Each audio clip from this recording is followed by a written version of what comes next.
Бул Назик.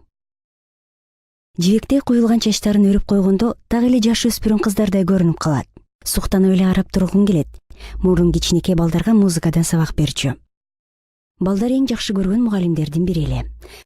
Азыр болсо музыкалык мектепте иштегиси келет.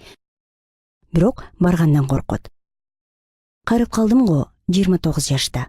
Анан дагы ажырашып кеткен дешет да элдер дейт. Бир күнү мени ала качып кетишти. Апамдын курбусу уулу менен конокко келген ошол күнү. Аты Абай экен. Туугандар Абай менен киного барбайсыңбы деп киришти.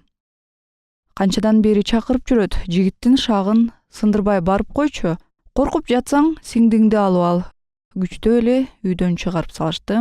Телефонсуз, акчасыз. Дароо бир такси келди. Отураарыбыз менен айдоочу такси шашкасын алып койду. Сени ала качып баратабыз, деди Абай. Мен жөн гана тамашалап жатат го деп ойлодум. Анан эле бир короого айдап кирди. Ал жерде келин келет деп даярданып жатышыптыр. Мени көшөгөгө киргизип, кал деп көндүрө башташты. Ата энеме чалгылачы дегенден башка жооп бере албадым. Же чыгып кете албайм, босогого боорсок коюлган дасторкон жайып коюшту. Коноктор келин келди деп майрамдап жүрүшөт, шаң шөөкөт. Ата энең келди дегенде учуп чыктым. Апамдар эмес экен. Дасторкондо агам аялы менен анан тайэжем отуруптур. Назик, атам сени калсын деди. Аябай жакшы жигит, жакшы күйөө болот. Кыздын бакыты күйөөдө, деди агам. Муну укканда мага баары бир болуп калды. Үйгө да баргым келбей калды.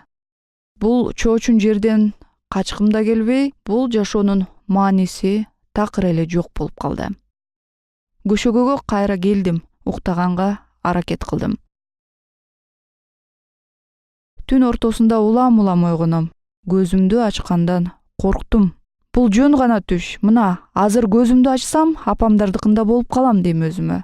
Таң атпай болочок кайненем ойготуп, апаң менен сүйлөшөсүңбү деп телефон карматты. Алло апа, сенсиңби? Апам шашып сүйлөй баштады.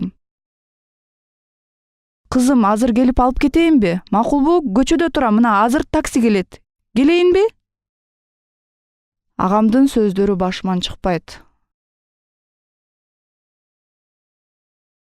Жок апа, мен калам деп коюп, телефонду койдум. Көрсө алгач атама мени ала качып кеткенин айтышпаптыр. Атама кабар берилгенде аябай жини келип, бирок кеч болуп калган. Молдо эбак эле келип нике кыйып кеткен. Көрсө сүйлөшүп жүргөн жигитимди жактырбай ала качуунун баарын уюштурган апам экен. Анан кайра оюнан кайтып, баарын оңдоого аракет кылып чалып жатыптыр. Ошондо калып калганыма аябай өкүнөм. Үй бүлө деги кура алган жокпуз.